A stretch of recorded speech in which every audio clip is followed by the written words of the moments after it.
Hey everyone, welcome back to my channel. And in today's video we are going to discuss about autonomous specification. जैसे हमने पिछले videos में देखा है कि लेवल्स ऑफ कमिटमेंट, दो लेवल्स होते हैं कमिटमेंट के, एक स्पेसिफिकेशन होता है और दूसरा डिटर्मिनेशन होता है। उसमें की जो स्पेसिफिकेशन होता है that specification is further divided into 3 types. एक होता है ऑटोनॉमस स्पेसिफिकेशन, दूसरा होता है कंडीशनल स्पेसिफिकेशन और तीसरा होता है सिंसाइटियल स्पेसिफिकेशन। ठीक है, सिंसाइटियल स्पेसिफिकेशन। तो ये जो ऑटोनॉमस स्पेसिफिकेशन होता है that is the first type of specification. ये autonomous specification is a type of cell commitment. क्या है ऑटोनॉमस स्पेसिफिकेशन? एक टाइप है सेल कमिटमेंट का। अब ऑटोनॉमस स्पेसिफिकेशन में क्या होता है, जो सेल्स होते हैं वो सेल का जो फेट होता है वो ऑलरेडी डिटरमाइंड होता है। तो जैसे जैसे उस ऑर्गेनिज्म की डेवलपमेंट बढ़ेगी, सेल का फेट ऑलरेडी डिटरमाइन है, तो वो सेल वही, जो भी उसकी डेस्टिनी होगी वो सेल वही बनाएगी, कुछ और अलग नहीं बनाएगी। अगर उस सेल का फेट मसल सेल बनाना ही है, पहले से ही सेल का फेट डिटरमाइंड होता है ऑटोनॉमस स्पेसिफिकेशन में, ये बात आपको ध्यान में रखनी है। अगर उस सेल का फेट मसल सेल बनाना ही है तो वो आगे जाके मसल सेल ही बनाएगी, वो अपना फेट चेंज नहीं करती। सो that is the autonomous specification. तो ये ऑटोनॉमस स्पेसिफिकेशन डिपेंड किस पे होता है, कैसे डिटरमाइंड होता है कि सेल का फेट ऑलरेडी डिटरमाइन कैसे होता है कि वो सेल आगे जाके मसल सेल ही बनाएगी, कोई और सेल नहीं बनाएगी, ये कैसे डिटरमाइंड होता है। सो ये डिटरमाइंड होता है on the basis of internal factors जो एक साइटोप्लाज्म में प्रेजेंट होता है। तो यहाँ पे क्या होता है, एक का जो साइटोप्लाज्म होता है दैट इज़ नॉट यूनिफॉर्म। ठीक है, एक के साइटोप्लाज्म में डिफरेंट जो साइटोप्लाज्म होता है एक का, उसके डिफरेंट रीजन में मॉर्फोजेनेटिक डिटर्मिनेंट्स प्रेजेंट होते हैं। मॉर्फोजेनेटिक डिटर्मिनेंट्स ट्रांसक्रिप्शन फैक्टर्स के फॉर्म में प्रेजेंट हो सकते हैं या फिर एमआरएनए के फॉर्म में प्रेजेंट हो सकता है। अब जो ये एक साइटोप्लाज्म होता है, ये एक साइटोप्लाज्म यानी कि एक जो अनफर्टिलाइज है, अब तक एक फर्टिलाइज नहीं हुआ है, तो इस एक के साइटोप्लाज्म में कुछ मॉर्फोजेनेटिक डिटर्मिनेंट्स प्रेजेंट होते हैं। और ये जो मॉर्फोजेनेटिक डिटर्मिनेंट्स है जिसे हम इंटरनल फैक्टर्स भी कहते हैं, ये मॉर्फोजेनेटिक डिटर्मिनेंट्स क्या होता है, ट्रांसक्रिप्शन फैक्टर्स होते हैं या फिर कुछ एमआरएनएज होता है। जब एक फर्टिलाइज होगा, एक फर्टिलाइजेशन के क्या एक फर्टिलाइज होने के बाद क्या फॉर्मेशन होता है, तो जाइगोट का फॉर्मेशन होता है। ठीक है, ये बात हमें सबको पता है कि जब फर्टिलाइजेशन होगा तब वहाँ पे जाइगोट का फॉर्मेशन होगा। अब जाइगोट का एक बार फॉर्मेशन हो गया तो जाइगोट में क्या होगा, सेल डिवीजन होंगे। ठीक है, अब जब सेल डिवीजन होगा, ये जो एक के साइटोप्लाज्म में मॉर्फोजेनिक डिटर्मिनेंट्स प्रेजेंट होते हैं, ये सारे सेल्स में यूनिफॉर्म वे में डिस्ट्रीब्यूट नहीं होते, अनइक्वल वे में डिस्ट्रीब्यूट होते हैं। तो ये जो ट्रांसक्रिप्शन फैक्टर्स एमआरएनएज, जब सेल डिवीजन होगा, ब्लास्टोमियर्स फॉर्मेशन होगा, तो इन ब्लास्टोमियर्स में अनइक्वल क्वांटिटी में ये मॉर्फोजेनिक डिटर्मिनेंट जो साइटोप्लाज्म में प्रेजेंट है वो क्या होंगे, डिस्ट्रीब्यूट होंगे। तो ये मॉर्फोजेनेटिक डिटर्मिनेंट्स क्या करते हैं, सेल का फेट डिसाइड करते हैं। तो ये जो मॉर्फोजेनेटिक डिटर्मिनेंट्स होता है, ये मॉर्फोजेनेटिक डिटर्मिनेंट्स सेल के जो जीन एक्सप्रेशन होता है, इनका कंट्रोल किन के सेल में जो जीन एक्सप्रेशन होता है इनका कंट्रोल किन के हाथ में होता है, तो मॉर्फोजेनिक डिटर्मिनेंट्स के हाथ में होता है। ये मॉर्फोजेनेटिक डिटर्मिनेंट्स ही डिसाइड करते हैं कि आगे जाके ये सेल क्या बनेगी। तो जो सेल का फेट ऑलरेडी डिसाइडेड होता है, किस बेसिस पे डिसाइडेड होता है, तो इन इंटरनल फैक्टर्स पे, जिसे हम मॉर्फोजेनेटिक डिटर्मिनेंट्स कहते हैं। ठीक है, तो जैसे कि आप इस फोटो में देख सकते हो। ठीक है, ये क्या है, ब्लास्टोमियस है। आपको 8 ब्लास्टोमियस दिख रहे होंगे। एनिमल पोल में 4 ब्लास्टोमियस है और वेजिटल पोल में 4 ब्लास्टोमियस है। अब यहाँ पे जो येलो साइटोप्लाज्म है, ठीक है, जो B4.1 ब्लास्टोमियर है, उसमें आपको येलो साइटोप्लाज्म आपको दिख रहा होगा। तो ये येलो क्या है, तो ये येलो साइटोप्लाज्मिक डिटर्मिनेंट्स है जो साइटोप्लाज्म में प्रेजेंट होते हैं। अब इन येलो साइटोप्लाज्मिक डिटर्मिनेंट्स का या फिर ये मॉर्फोजेनेटिक डिटर्मिनेंट्स का क्या काम है, तो ये जो येलो साइटोप्लाज्मिक डिटर्मिनेंट्स है, ये किस सेल फेट को बनाती है, तो ये बनाते हैं मसल सेल्स को। ठीक है। तो B4.1 में जो आपको येलो साइटोप्लाज्मिक या फिर मॉर्फोजेनेटिक डिटर्मिनेंट जो आपको साइटोप्लाज्म में दिख रहा है, ये मॉर्फोजेनेटिक डिटर्मिनेंट सेल को बताती है कि तुझे आगे जाके क्या बनना है, तो मसल सेल ही बनना है। वैसे ही बाकी के जो सेल्स हैं, अगर हमने चारों ही ब्लास्टोमियर्स, जो 8 ब्लास्टोमियर्स हैं, उन 8 ही ब्लास्टोमियर्स को अगर हमने 8 ब्लास्टोमियर्स है जो 4 के पेयर्स में है, तो इन चारों पेयर्स को अगर हमने सेपरेट आउट कर दिया, तो फर्स्ट पेयर क्या बना रही है, A4.2 एक्टोडर्म बना रही है। वैसे ही B4.2 क्या बना रही है, एक्टोडर्म बना रही है। A4.1 नोटोकॉर्ड बना रही है और B4.1 क्या बना रही है, मसल सेल बना रही है। तो चारों ही ब्लास्टोमियर का जो 4 पेयर्स है ब्लास्टोमियर्स के, उनके चारों ही की सेल की फेट क्या है, अलग अलग है, इंडिपेंडेंट है एक दूसरे के साथ, और ये अपना फेट चेंज नहीं करते। ठीक है। तो क्यों नहीं चेंज करते, क्योंकि इनके साइटोप्लाज्म में मॉर्फोजेनेटिक डिटर्मिनेंट्स प्रेजेंट होते हैं, और ये मॉर्फोजेनेटिक डिटर्मिनेंट्स इन्हें इन सेल्स को बताते हैं कि आगे जाके तुम्हें क्या बनना है। जैसे कि B4.1 एक ऐसा ब्लास्टोमियर है जिसमें कि येलो मॉर्फोजेनिक डिटर्मिनेंट है, और ये येलो जेनेटिक मॉर्फोजेनेटिक डिटर्मिनेंट उस सेल को बता रहा है कि उसे आगे जाके मसल सेल ही बनना है। भले ही सेल सेपरेट आउट हो जाए, फिर भी वो अपना फेट चेंज नहीं करते। ठीक है। अब जैसे आपको सेकंड इमेज में दिख भी रहा है कि सारों जो 4 पेयर्स ऑफ ब्लास्टोमियर्स है हमने सेपरेट आउट कर दिए। सेपरेट आउट होने के बाद भी जो उनका फेट है, वो चारों पेयर्स ऑफ ब्लास्टोमियर वही फेट बना रहे, वो अपना फेट चेंज नहीं कर रहे। जैसे आप पहले फोटो में देख रहे होंगे, A4.1 क्या बना रहा है, नोटोकॉर्ड ही बना रहा है। जब ये A4.1 सेपरेट आउट हो गया, तभी भी वो क्या बना रहा है, नोटोकॉर्ड ही बना रहा है। B4.1 क्या बना रहा है, मसल सेल ही बना रहा है। ठीक है। जब सेल सेपरेट आउट नहीं हुए, तब भी वो मसल सेल ही बना रहा है। जब ब्लास्टोमियर सेपरेट आउट हुए, तब वो मसल सेल ही बना रहा है। तो सेल अपना फेट चेंज नहीं करते। Cell cell interaction autonomous specification में नहीं करते। जब भी सेल इंडिपेंडेंटली जब भी जो ये ब्लास्टोमियर्स है, इन ब्लास्टोमियर्स को हमने सेपरेट आउट भी कर दिया, तब भी वो अपना फेट चेंज नहीं करते।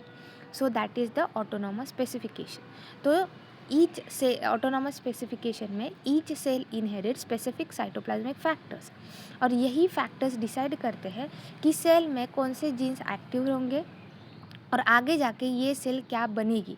ये कौन डिसाइड करता है, तो ये साइटोप्लाज्मिक फैक्टर्स जिसे हम इंटरनल फैक्टर्स भी कह सकते हैं, या फिर मॉर्फोजेनेटिक डिटर्मिनेंट्स, यही डिसाइड करते हैं कि सेल आगे जाके क्या बनने वाली है। तो ऑटोनॉमस स्पेसिफिकेशन में कुछ इंपॉर्टेंट पॉइंट्स भी आपको ध्यान में रखना है कि ऑटोनॉमस स्पेसिफिकेशन में कोई भी सेल सेल इंटरैक्शन नहीं होता, सेल फेट ऑलरेडी फिक्स होता है। अर्ली डेवलपमेंट में ही सेल का फेट ऑलरेडी फिक्स होता है।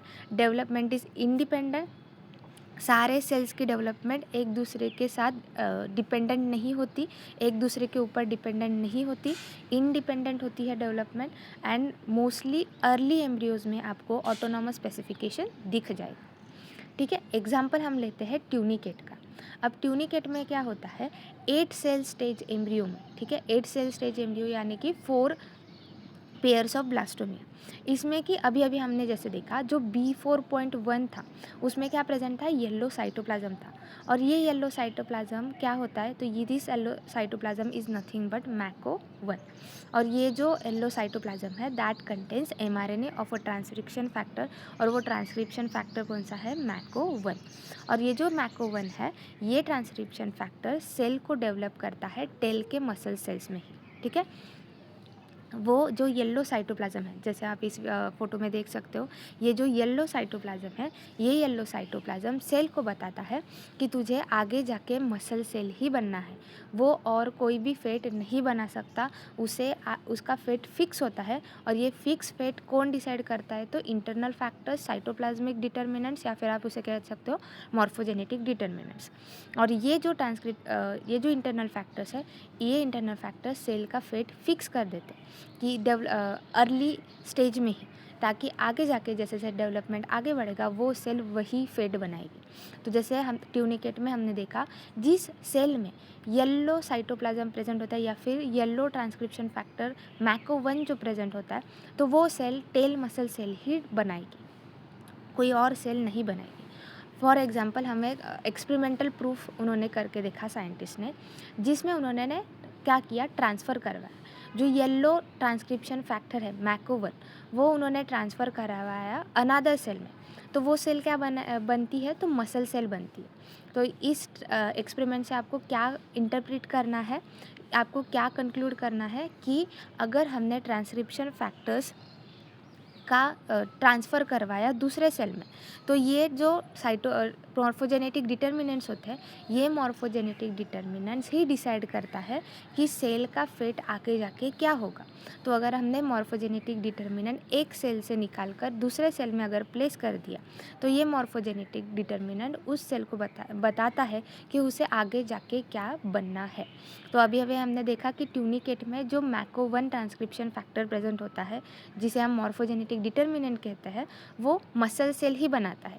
अगर उस मॉर्फोजेनेटिक डिटर्मिनेंट की प्लेस अगर हमने दूसरे सेल में अगर डाल दी, तो वो सेल क्या बनेगी, तो वो सेल बनेगी मसल सेल ही बनेगी। तो येलो मॉर्फोजेनेटिक डिटर्मिनेंट सेल को बताता है कि उसे मसल सेल ही बनना है। अगर हमने वो मॉर्फोजेनेटिक डिटर्मिनेंट, जो येलो साइटोप्लाज्म मॉर्फोजेनेटिक डिटर्मिनेंट है, अगर हमने वो रिमूव कर दिया सेल में से, तो कोई भी मसल सेल फॉर्मेशन नहीं होगी। तो सेल का फेट ऑटोनॉमस स्पेसिफिकेशन में कौन डिसाइड करता है, किस पे डिपेंडेंट होता है, तो साइटोप्लाज्मिक डिटर्मिनेंट्स में, जिसे हम मॉर्फोजेनेटिक डिटर्मिनेंट्स भी कहते हैं, इंटरनल फैक्टर्स भी कहते हैं। तो इन पे ही डिपेंड होता है सेल का फेट। जो सेल का फेट होता है, आगे जाके वो सेल क्या बनेगी, तो वो that is dependent on cytoplasmic determinants. और एक एक्सपेरिमेंट करवाया गया, जिसमें कि क्या हुआ, जो कि 8 सेल स्टेज एम्ब्रियो है ट्यूनिकेट का, ठीक है। इसमें क्या किया, एक नीडल ली गई। नीडल को हमने ऐसा प्लेस करवाया वेजिटल पोल के सेल्स ब्लास्टोमियस में, कि वो सेल में का जो साइटोप्लाज्म है, जो येलो साइटोप्लाज्म है, जिसमें कि मैको ट्रांसक्रिप्शन फैक्टर है, जो कि डिसाइड करता है कि सेल आगे जाके मसल सेल ही बनाएगी। ये जो येलो साइटोप्लाज्म है, जब हम नीडल को पुश करेंगे, नीडल को कहाँ पुश कर रहे हैं, तो वेजिटल पोल के ब्लास्टोमियर्स में हम जब पुश करेंगे, तो ये साइटोप्लाज्म उन सेल्स में से निकलकर एनिमल पोल के सेल्स में थोड़ा सा चला जाएगा, ठीक है। जो येलो साइटोप्लाज्म वेजिटल पोल में प्रेजेंट है, जब हम नीडल को पुश करवाएंगे वेजिटल पोल के ब्लास्टोमियर्स पे, तो ये जो येलो साइटोप्लाज्म जो वेजिटल पोल में प्रेजेंट है, वो अब कहाँ चला जाएगा, तो एनिमल पोल में चला जाएगा, ठीक है। जब ये एनिमल पोल में जाएगा, जब हम और पुश करेंगे नीडल को, तो वहाँ पे क्लीवेज फरो तैयार होगा। क्लीवेज फरो फॉर्मेशन होने के बाद आपको एनिमल पोल के ब्लास्टोमियर्स अलग दिखेंगे, वेजिटल पोल्स के ब्लास्टोमियर्स अलग दिखेंगे। लेकिन यहाँ पे हुआ क्या है, यहाँ पे जब हम नीडल को पुश कर रहे थे, तब जो मसल फॉर्मिंग साइटोप्लाज्म था, जो येलो साइटोप्लाज्म था, जो कि मसल सेल्स का फॉर्मेशन करवाता है, वो येलो साइटोप्लाज्म अब कहाँ चला गया है, तो एनिमल पोल के सेल्स में चला गया। जब ये येलो साइटोप्लाज्म एनिमल पोल के सेल्स के साइटोप्लाज्म में चला जाएगा, तो ये येलो साइटोप्लाज्म क्या करवाता है, इंड्यूस करता है मसल सेल का। तो एनिमल पोल के सेल्स भी क्या बनाएंगे, अब मसल सेल ही बनाएंगे। अब जो वेजिटल पोल के सेल्स है, उनका फेट तो ऑलरेडी डिसाइड है कि वो क्या बनाएंगे, मसल सेल ही बनाएंगे। क्यों, क्योंकि उनके साइटोप्लाज्म में yellow morphogenetic determinant already present था। बस में क्या करवाया, नीडल को पुश करवाया ब्लास्टोमियस पे, जिसके वजह से जो येलो साइटोप्लाज्म वेजिटल पोल में प्रेजेंट था, वो अब कहाँ चला गया, एनिमल पोल में चला गया। अब एनिमल पोल में जब ये येलो साइटोप्लाज्म जाएगा, फिर और जब हम नीडल को पुश करेंगे, तब एनिमल पोल के ब्लास्टोमियर सेपरेट आउट हो जाएंगे, वेजिटल पोल के ब्लास्टोमियर सेपरेट आउट हो जाएंगे। अब ये येलो साइटोप्लाज्म वेजिटल पोल के ब्लास्टोमियर में भी प्रेजेंट है और एनिमल पोल के ब्लास्टोमियर में भी प्रेजेंट है। और ये येलो साइटोप्लाज्म किसका इंडक्शन करता है, तो मसल सेल का। तो एनिमल पोल के सेल में भी क्या होगा, मसल सेल्स का ही फॉर्मेशन होगा, और वेजिटल पोल में भी किसका फॉर्मेशन होगा, तो मसल सेल का ही फॉर्मेशन होगा। अब आपको यहाँ पे डाउट होगा कि B4.2 और B4.2 क्या बनाता था, एक्टोडर्म बनाता था। लेकिन अब उसमें क्या चला गया है, येलो साइटोप्लाज्म, और ये येलो साइटोप्लाज्म किसका इंडक्शन करता है, मसल सेल का। तो यहाँ पे एक्टोडम यानी कि जो नर्वस सिस्टम है वो यहाँ पे फॉर्मेशन होगी कि नहीं, तो यहाँ पे नर्वस सिस्टम तो फॉर्मेशन होगी ही, उसी के साथ साथ यहाँ पे मसल सेल्स का भी फॉर्मेशन होगा एनिमल पोल के ब्लास्टोमियस में, ठीक है। अब नेक्स्ट पॉइंट जो है that is mosaic embryo concept. तो जो एम्ब्रियोज ऑटोनॉमस स्पेसिफिकेशन के थ्रू तैयार होता है, those embryos are mosaic embryo. क्यों हम कहा जाता है कि मोज़ाइक पैटर्न होता है, मोज़ाइक एम्ब्रियो क्यों कहा जाता है, क्योंकि जो सारे सेल्स होता है इनका जो फेट होता है ये एक दूसरे के सेल पे डिपेंडेंट नहीं होता, ठीक है। अगर हमने एक सेल रिमूव भी कर दी तो वो स्ट्रक्चर मिसिंग रहेगा, कोई भी कंपनसेशन यहाँ पे नहीं होगा। तो आपको जैसे टाइल मोज़ाइक पैटर्न यानी कि क्या होता है, मोज़ाइक मतलब क्या, तो जैसे आपको टाइल्स होता है, टाइल्स पे अलग अलग पैटर्न्स होते हैं, ठीक है, एक दूसरे के साथ मैच नहीं करते, अलग अलग पैटर्न्स होते हैं, सो that is the mosaic pattern. तो वैसे ही ऑटोनॉमस स्पेसिफिकेशन में सेल का फेट ऑलरेडी डिसाइडेड होता है। अगर हमने एक सेल रिमूव भी कर दी तो वो स्ट्रक्चर नहीं बनेगा, ठीक है, कोई भी सेल उस स्ट्रक्चर का कंपनसेशन नहीं बनाएगा। अगर वो सेल प्रेजेंट नहीं है तो वो स्ट्रक्चर उस एम्ब्रियो में फॉर्मेशन ही नहीं होगा। तो सेल का फेट ऑलरेडी डिसाइडेड होता है। So embryos with autonomous specification are called mosaic embryos, या फिर हम ऑटोनॉमस स्पेसिफिकेशन को मोज़ाइक डेवलपमेंट भी कह सकते हैं। सो ऑटोनॉमस स्पेसिफिकेशन में सेल का जो डेवलपमेंट है या फिर सेल का जो फेट होता है वो दूसरे सेल्स पे डिपेंडेंट नहीं होता, वो किस पे डिपेंड होता है, साइटोप्लाज्मिक डिटर्मिनेंट्स में। और ये साइटोप्लाज्मिक डिटर्मिनेंट्स ही बताते हैं कि उन सेल का फेट क्या होगा आगे जाके। सो और एक बात आपको ट्यूनिकेट्स के रिलेटेड आपको ये बात ध्यान में रखनी है कि मसल सेल्स जो होते हैं वो ऑटोनॉमस स्पेसिफिकेशन के थ्रू बनते हैं। नर्वस सिस्टम जो होती है that is conditional specification. Conditional specification यानी कि नर्वस सिस्टम को सेल सेल इंटरेक्शन लगता है ताकि वो अपना फेट बना सके, ठीक है।